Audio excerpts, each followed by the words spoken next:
Well, good afternoon. Welcome back to Hidden Secrets in the Attic. This week, it is so glad to see each and every one of you coming in today. We welcome you. We welcome you. Hidden Secrets in the Attic every Tuesday at 2 p.m. Central Standard Time. You want to be here? We just go for about 30 minutes every week, and we would love to have you be a part of our audience. So come on in and share, and learn more about what is going on in the secrets of your heart, down in the deep portion of your heart. We want to learn how to bring what needs to come out and move what needs to be gone. All right. So welcome back. I'm Sally Cheney, Apostle Sally Cheney Ministries. It's called sallycheneyministries.com. So if you need to find out more about what we do, please sign up on that page and learn more about who we are on that website. We're going to come live every week again on this particular broadcast to let you know what we're doing and what God wants to do to take you where you need to go. There are a lot of areas on that page, including the book that we have, Hidden Secrets in the Attic. I'm going to start kind of reading you a little bit of what's in those books here in the coming days so that you understand what's going on in the attic of your heart. You can learn from other experiences that other people have had where their hidden secrets were. All of us have had, nobody's without some kind of a secret probably that you've had in your life that God is saying, now it's done. You packed it in your attic. It's time to get it out. It's time to use that gift, or it's time to remove that pain. It's time to remove that hardship. It's time to remove that thing that keeps plugging into you that makes you feel like you can't go on anymore. So you hide it. That's why we call it hidden secrets, things that you've hidden in your life that God is saying, no, let's excavate those out. Let's get that out. Let's be able to expose what the devil said about who you are and what you do, and just tell it like it is. Devil, I'm telling on you. I'm telling on you. You tried to keep this hidden. I'm telling on you. And when you tell on the devil, you get free because the truth sets you free. And the devil doesn't want you to tell the truth, right? So let's learn some more about those things. Let's get better at just taking things out that shouldn't have been sitting there with cobwebs on them every single day. Every week, with the topics that are given, we talk about going into the attic of your heart and making sure that anything that needs to be cleaned out, or anything that needs to be exposed, or anything that needs to be put to use. If there are some good heart issues, then let's put them to use. If they're not, let's remove them. Go to the root of the cause that's going on. Quit playing with the symptoms. Let's go to the root of what's going on in our lives and deal with these things once and for all. I'm telling you, I've been free in the attic of my heart so many ways. And then every once in a while, I find one little more thing that I need to be free of, one little more cobweb that's been sitting up there for a while that I kind of just closed off that door and didn't open it. And God brings it back to my heart. He says, wait a minute. That's not working for me, Sally Cheney. Get that out. Let's talk about that. Let's find why you covered it up. You hid it. You put 10 boxes on top of it. Okay. He'll just expose it. You know, if you don't expose something, you'll keep it hidden and it will stay there. And one day you're going to have to face it because God's going to reveal it. He's going to bring a light search on it and tell you, I need that out. That's not working for me. Okay. So lean in and let God show you the root of the things that are in your attic today. Getting into today's word, our topic is from justification to rationalization to pure blown hypocrisy. Somebody needs to hear this, so don't forget, hit the button. Go over there, hit the share button, call somebody up, text them. You want to find out what pure blown hypocrisy is? Come on, join into Hidden Secrets in the Attic. Let's get that out of us. And I mean, I haven't seen anybody that's exempt from some of the things we talk about, even this topic today. You'll justify, you'll make rationalization of it until you just become a hypocrite with it. Okay. And that's not what God is looking for in us as his elect of God. We need to get the hypocrisy out. All right. Can you do that this morning? Just say, amen. I'm getting this out of me, Apostle Sally. I'm not going to let this live in me the rest of my life. I refuse to be a hypocrite. I refuse to let hypocrisy live in my life, in my heart, in my direction of where God has placed me to be. that season is over. Okay.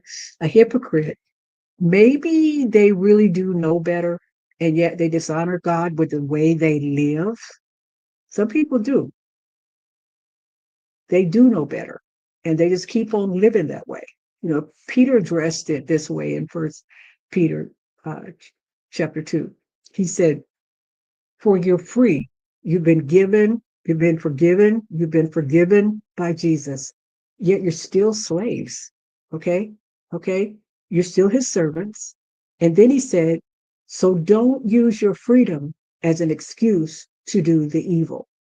Don't use the grace of God as some kind of a covering for you to live any way that you want to." I heard this woman preach one time on a space of grace. Don't play with that grace that God has given you to make you feel like, well, I can still do what I want to do. It's an excuse for me to continue to do. No, no, no, no, no.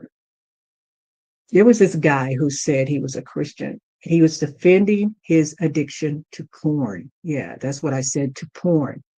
He was saying, I'm not hurting anybody. It's nobody else's business. And if my wife was meeting my needs, then I wouldn't have to do this anyway. There are people that really say that today. But this was a guy this really happened to. What had happened? It started out with justification, it went to rationalization, and then it turned into pure blown hypocrisy. The reason why we're talking about this is to set people free. Come on here. He spoke, God's going to forgive me anyway. So whose business is it? Y'all need to back off. Leave me alone. This is what will happen sometimes when people slip into a spirit of hypocrisy. You've heard that before? Yeah, people can slip into it just like that. They might start by saying, well, it's nobody's business anyway. God is going to forgive me as I am. Okay. They say God's grace will cover this. And then over time, they start to rationalize or to even justify what they're talking about. Okay. God's going to forgive. It was not a big deal. Who are you to judge me anyway? You hear all those statements and how people really, really just play with what God is going, no, no, no, no. You got to get rid of that. It might be the person who justifies buying something and says, I just love nice things. I just love nice things. This person is not generous. There's no sense of responsibility of the way that God has blessed them to be a blessing to other people. They are totally blind. And now they say there's nothing wrong with having nice things, but they ignore that we need to be agents of blessings to other people, help somebody else out, just as God has blessed us. Don't just go and buy all these $50,000 worth of things, and your neighbor is over there eating crackers and peanut butter. Come on, somebody, listen to what I'm saying this afternoon. It could be the person who says, I don't have a problem with whatever. I don't have a problem with anger. I don't have a problem with criticism. And you're not perfect anyway. Who are you to judge me? God's going to forgive me as it is. You already know that. And this is the person that did at one time know better, but is now justifying it and using God's grace as an excuse to sin. This is the real story, people of God. This is what God is not smiling at. Okay? Peter said it this way: don't use your freedom as an excuse to do what's wrong. Don't do it. What do we do in the category of these types of people? Those who genuinely have been changed by Jesus and yet continually, willfully just disobey God. Is it none of our business? Judge not lest you be judged. It is our business. Should we be non-confrontational and just pray like crazy? Never go and confront something. Just leave it as it is. Something's off in that picture, right? Should we be all up in their business? Tell them what they should be doing or not doing? Where do we fall in the whole scheme of things, people of God? It's very important that we get this right. Because if we get this wrong, not only can we push people further away from the things of God, but we can be a very bad witness to anyone else who's looking on and we're not careful. If we're not careful, and if we're not careful, we can actually hurt not only that person, not only those watching, we can hurt ourselves. Did you understand what I just said to you? God help us confront with the heart to restore those who are hypocritical. Lord, help Sally Cheney to confront with a heart to restore those that are hypocritical. I have learned this over the years, and I'm still learning it some more today. I go after people to restore them, not to destroy them. Just because I know that they've done wrong, they played with that hidden secrets in the attic. They're doing some stuff now and trying to put God in it and grace and all this in it. No, I'm looking to restore somebody. I'm looking to heal, bring healing back to them. Why is that so important? Because you become hypocritical. You forgot where you came from. You forgot that you didn't do it right. You forget sometimes that you kind of cover stuff up and rationalize and justify everything. Okay. I want somebody to restore me back if I'm getting way off. I want somebody to talk to me and confront me and not just leave me out there to keep on doing it and wearing this sign. I'm not hypocritical. It's just the way it is. Mm-mm. Paul told the Galatians in Galatians 6:1, he said, brothers and sisters, if someone is caught in a sin, they're being hypocritical, all of this. You who live by the Spirit should restore that person gently. I rebuke you like I command you. No, he said, restore that person gently. Now, I mean, you could be strong with it and still be gentle with it. In other words, you don't forget where you came from. Oh, okay, okay. What does it mean to really restore? It means to bring back or to make whole again. Our heart, listen, whoever you are today, our heart is to restore, not to destroy, to bring back to God's original purpose and do it gently, do it humbly. That's all it's saying. Be humble. Been there, did what you did before, acted like that, made excuses for it. Oh, yeah, been there, sweetheart. Been there, sir. Oh, come on here. I understand. God help us to confront carefully. And God help me see when I am being a hypocrite myself. Putting your finger all up in somebody's face. Somebody needs to put theirs in yours if you think that you are just totally absent of what they're doing because you've done it. You didn't see that coming today, did you? Did you hear? You thought, okay, what do you mean, Apostle? You know what? I've been a hypocrite too. No, this is for everybody else in the world. It can't be for me. God help us see when we are the hypocrite in our addicts. Jesus. God help me see when I am judging people of what I'm doing just like them. God help me see when I am perpetrating all over the church. I am perpetrating all over this job. God, let me see when it's me, it's me, it's me, oh Lord, that's standing in the need of prayer, that needs to go and lay on my face before you, that needs to tell you I'm sorry, that needs to tell you I didn't want to do that like that and I messed up, but now I say, God, take the mess out of me. God, come on, expose in my attic the things that I'm actually trying to expose and take the speck and the plank out of somebody else's eye. Come on, God, bring it to pass.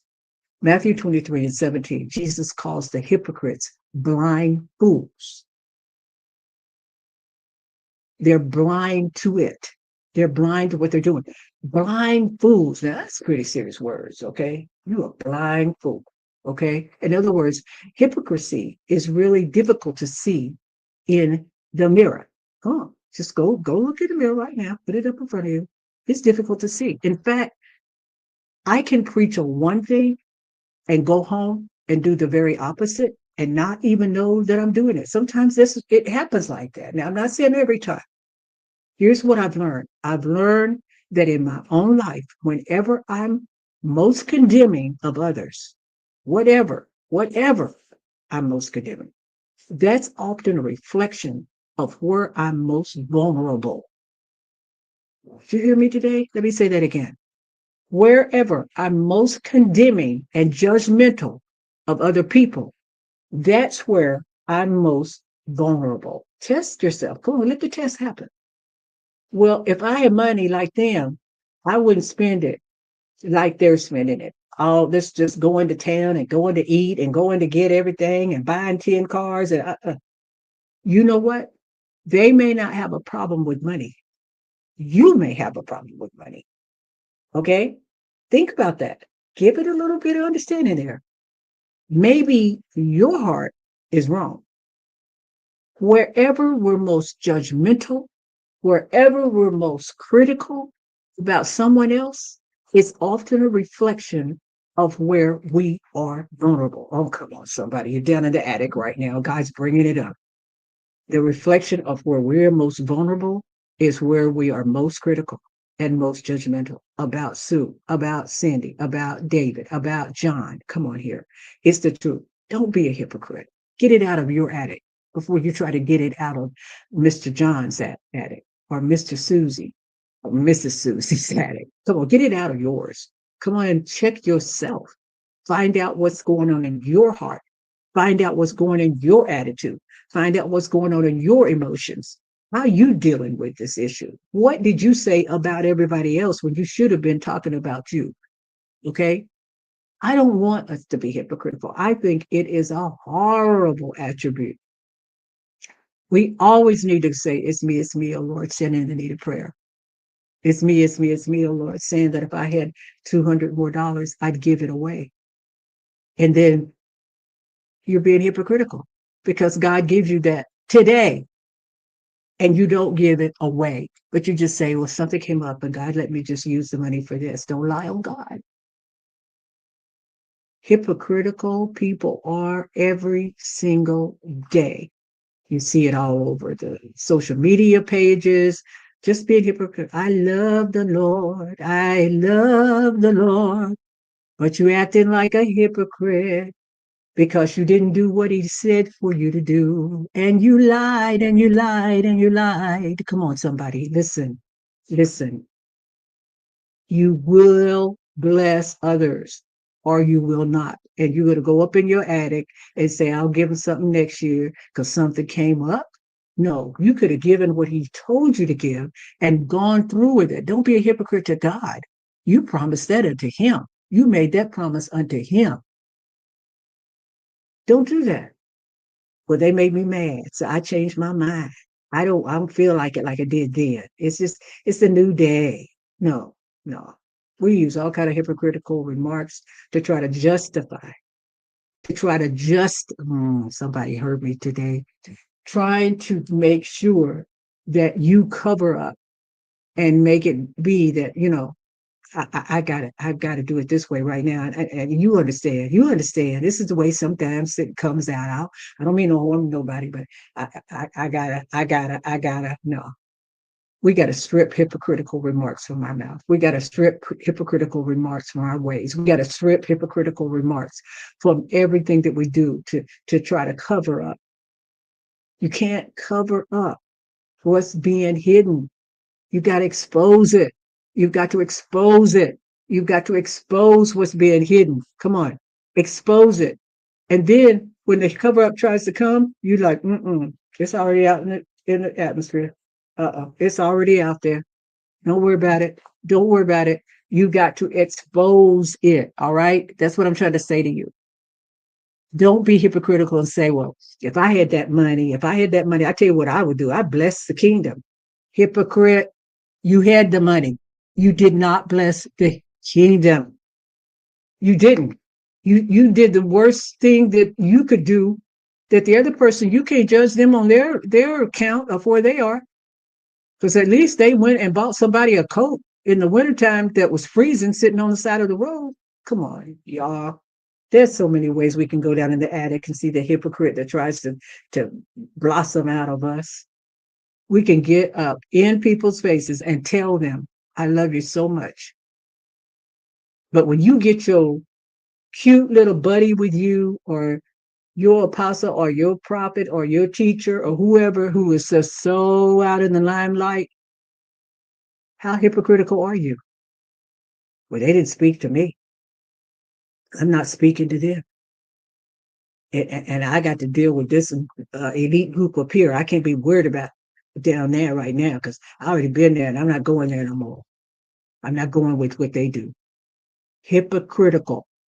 I love the Lord with all my heart. That's part of the love in all your heart.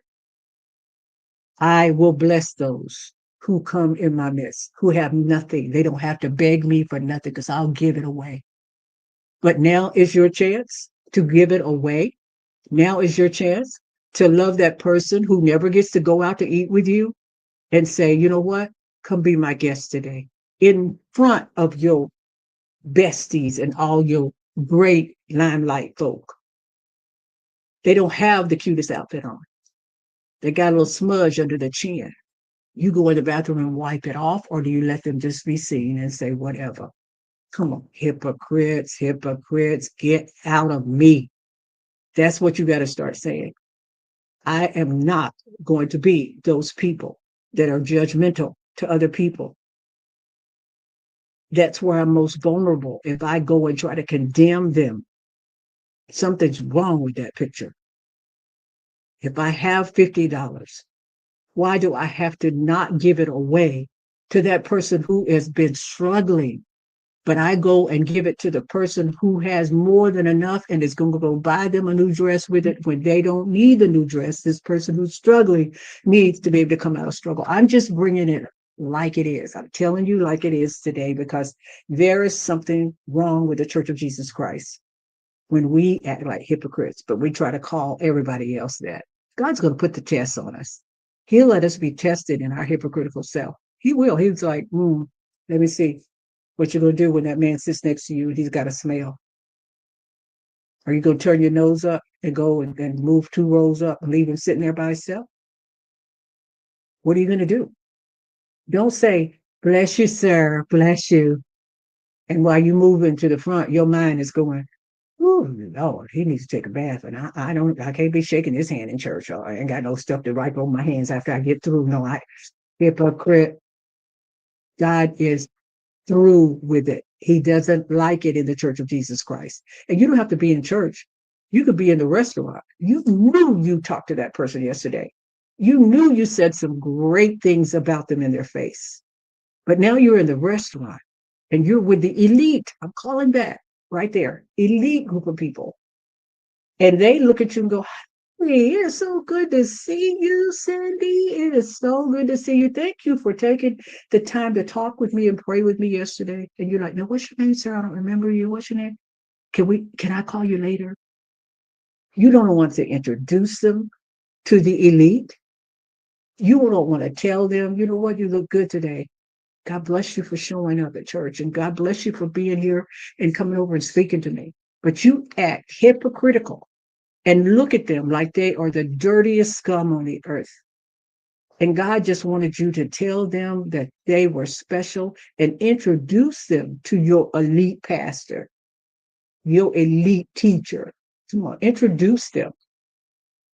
What's your name, sir? You know their name. You talked to them for an hour and prayed with them. All that kind of stuff. That's hypocrisy. It's a horrible disease in the body of Christ. That's what I call it. Because people play off of us sometimes. And they will just, just be out there and just act like, I love you so much. But you just got through talking about me to David and Sue and Harry and everybody else and put my name in the dirt and added a little statement on Facebook why you did it. And you love me so much. Listen to me. Just because a sheep wanders doesn't mean a sheep's a wolf. Okay. Just like it's a sheep. It just means that sheep is a sheep. He wandered. We're not the judge. We are the guide. We as shepherds guide those sheep. Come here, little sheep. Let's come back to the good shepherd. I'm going to take you out to the good pasture. So when our brother is committing adultery and continues to do it, don't write him off as a wolf that we never want to see again. Don't write him off just because he didn't say it like you said it, or did it like you did it, or look like you look. Instead, we need to recognize it's a sheep that's being taken from the flock. They say bad words, they act wrong ways, they do all these things. So we want to do everything we can to help restore that sheep back into fellowship. Are you getting this word today? You got to help that person that comes up and talks all kind of crazy talk at your table while you're eating dinner with your favorite folk. You got to restore them back to fellowship. Don't embarrass them. Don't look at them as they're down and not good enough. This is the thing that I'm saying. This is exactly the way James, the kid brother of Jesus, said it. He said this in James chapter 5. He said, if one of you should wander from the truth and someone should bring that person back, remember this: whoever turns a sinner from the errors of their ways will save them from death and cover a multitude of sins. Wow. Let me tell you all something. This is why we must get it right. We confront with the heart to restore, because when Satan tries to take one away from the flock, you could be the one. You could be that one that lovingly helps guide them back to truth and save them from a spiritual pain, and let the grace of Jesus cover a multitude of sins. I'm talking about that person who is not as good as you, doing what you need to do, and they speak in Jesus all the time, and they're out there and they live in any kind of way. They just got through smoking some marijuana, but they came up in your presence, they had the smell of marijuana on them, but you were around somebody, as we said, from the elite group up there in the high places, and you want to really just don't help them from their spiritual pain they're going through. You just want to just go, I'll call you later. No, I understand, but go on over there. I'll be there. No, don't turn that sheep away. They once loved Jesus like with all their heart, like you, but they messed up and they live in any kind of way now. How you bringing them back? Don't be a hypocrite. Take the plank out of your eye, okay? Guess what? One day, blind fools are out there everywhere, right? We have to understand this, that we have to love people and not be a blind fool, like the scripture says. We have to love people who show one thing, but live something else. Okay? Did you hear that? You lead them back to the way of Jesus, not away. They're blind fool and they need to be brought back. You were once a blind fool too. And God had mercy on your soul to bring you back. Talking about hidden secrets in the attic. I'm going to stop right there today. But I'm telling you, get the hypocrite out of you before you try to get it out of me. Get the hypocrite out of you before you try to get it out of Cindy, Larry, Joey, Sarah. Come on, God. Get the hypocrite out of you. Can you do that today? And say, God, it's me, oh Lord, standing in the need of prayer. Help me to do this the way you told me to. Love people. Get the sheep back in. Okay? Quit justifying. Quit rationalizing. Because it's going to take you to hypocrisy. And you don't need that. Okay? God bless you all. Come on, share with somebody. This is a really tough subject because I don't know anybody that hasn't been one somewhere in their life. But don't stay there. Come up out of it.